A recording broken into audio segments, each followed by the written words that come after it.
छत्तीसगढ़ के 10 जिलों के 15 निकायों में आज वोटिंग होनी है। सुबह 8 बजे से शाम 5 बजे तक वोटिंग की जाएगी। 1000 मतदान केंद्रों पर 1393 प्रत्याशियों की किस्मत का फैसला आज होगा। तो 4 नगर निगम, 5 नगर पालिका और 6 नगर पंचायत में वोटिंग होगी। 8 बजे से वोटिंग शुरू की जाएगी। 15 वार्डों में उपचुनाव भी होंगे, साथ ही 37 पोलिंग बूथ पर वोटिंग होगी। तो आपको बता दें 15 निकायों के 370 वार्डों, 4 नगर निगम, 5 नगर पालिकाओं में वोटिंग की जाएगी। छत्तीसगढ़ के 6 नगर पंचायत में मतदान होगा। 7,78,420 मतदाता यहाँ पर हैं और 1000 मतदान केंद्र बनाए गए हैं। तो निकाय चुनाव की जंग छत्तीसगढ़ में आज से शुरू होने जा रही है। 20 दिसंबर को यानी कि आज वोटिंग होगी और 23 दिसंबर को नतीजे आएंगे। तो आज 15 नगरीय निकायों के 385 वार्डों के लिए वोट डाले जाएंगे।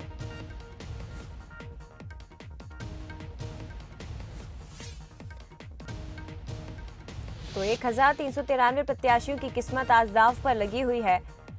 और आपको बता दें कि 17 वार्ड ऐसे हैं जहां उपचुनाव कराए जाएंगे। इसके लिए पूरे प्रदेश में 1035 मतदान केंद्र बनाए गए हैं।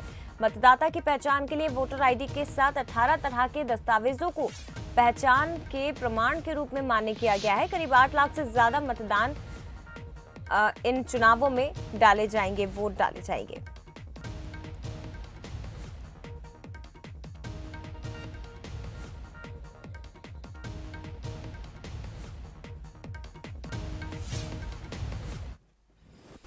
चलिए विस्तार से जानकारी लेंगे, क्या कुछ तस्वीरें हैं वो भी हम दिखाएंगे आपको। हमारे साथ संवाददाता अनुभूति भागवत ठाकुर दुर्ग से लाइव जुड़ गए, सीधे उनका रुख करते हैं।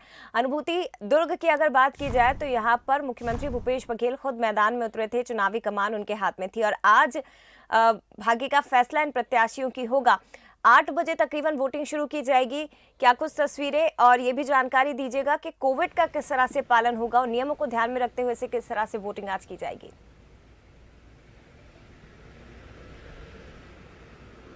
देखिए, आपको बता दूं कि आज दुर्ग जिले के लिए काफी बड़ा दिन है। 4 निकायों में एक साथ चुनाव होने जा रहे हैं। ये पहला मौका है जब एक साथ चुनाव हो रहे हैं। तैयारियां प्रशासन की ओर से पूरी कर दी गई है। मुख्यमंत्री का गृह जिला है, ऐसे में एक तरह से कांग्रेस ने यहाँ पर पूरी शक्ति झोंक दी थी और निश्चित तौर पर जब कांग्रेस ने शक्ति झोंकी तो भाजपा के पूर्व मुख्यमंत्री रमन सिंह ने भी यहाँ पर एक तरह से अपनी ताकत दिखाई। तो ये जो मुकाबला है ये काफी दिलचस्प है। चारों निकायों में पूरे प्रदेश की निगाहें टिकी हुई है। कोविड का काल चल रहा है और मतदान केंद्रों की अगर मैं बात करूं तो आज 920 प्रत्याशियों के भाग्य का फैसला 733 मतदान केंद्रों में होना है। कोविड के मद्देनजर जो है स्वास्थ्य कर्मियों की ड्यूटी प्रत्येक मतदान केंद्रों में लगाई गई है।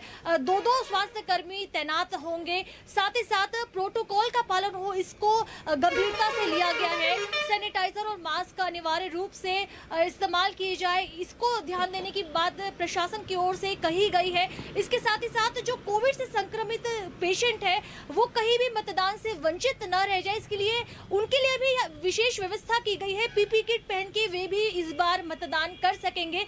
प्रशासन की काफी ज्यादा तैयारी और सुरक्षा व्यवस्था की अगर बात की जाए तो 2200 पुलिस के जवान जो है वो तैनात है। हर एक बूथ में एक पुलिसकर्मी की ड्यूटी लगाई गई है। चौक चौराहों में पुलिस बल तैनात किया गया है। साथ ही साथ अगर मैं बात करूं तो दुर्ग जिले के अलावा 9 जिलों से पुलिस बल यहां पर बुलवाया गया है। चाक चौबंद व्यवस्था के बीच मतदान होगा। भाजपा लगातार फर्जी वोटिंग वाली बातें भी कह रही थी, आरोप लगा रही थी, तो निश्चित तौर पर प्रशासन इसको लेकर भी काफी गंभीर नजर आ रहा है। 8 बजे मतदान शुरू हो जाएगा और 920 प्रत्याशियों के भाग्य का फैसला तकरीबन 6 लाख मतदाता करेंगे। जी अनुभूति, एक बात की जानकारी और आप दीजिए कि क्या आप किसी मतदान केंद्र पर खड़ी हुई हैं इस वक्त, और अगर खड़ी हैं तो तस्वीरें भी हम तक पहुंचाइए कि किस तरह की तस्वीरें हैं और सुरक्षा व्यवस्था के क्या कुछ इंतजाम किए गए हैं।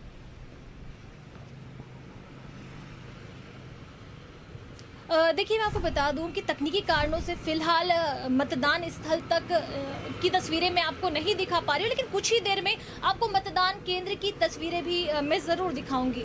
चलिए ठीक है, बहुत धन्यवाद आपका अनुभूति। दोबारा आपसे हम बात करेंगे, लेकिन आपको बता दें कि आज से निकाय चुनाव की जंग शुरू हो रही है। आज आपको बता दें 20 दिसंबर मतदान होगा। 15 निकायों में प्रदेश के 4 नगर निगमों समेत 15 निकायों में वोटिंग आज की जाएगी।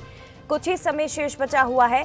8 बजे से शाम 5 बजे तक का समय तय किया गया है। निकायों में 1035 मतदान केंद्र बनाए गए हैं। आपको बता दें क्योंकि आंकड़े एक बार फिर से कोविड के बढ़ रहे हैं और इसको ध्यान में रखते हुए तमाम जो नियम है उनका पालन करना होगा।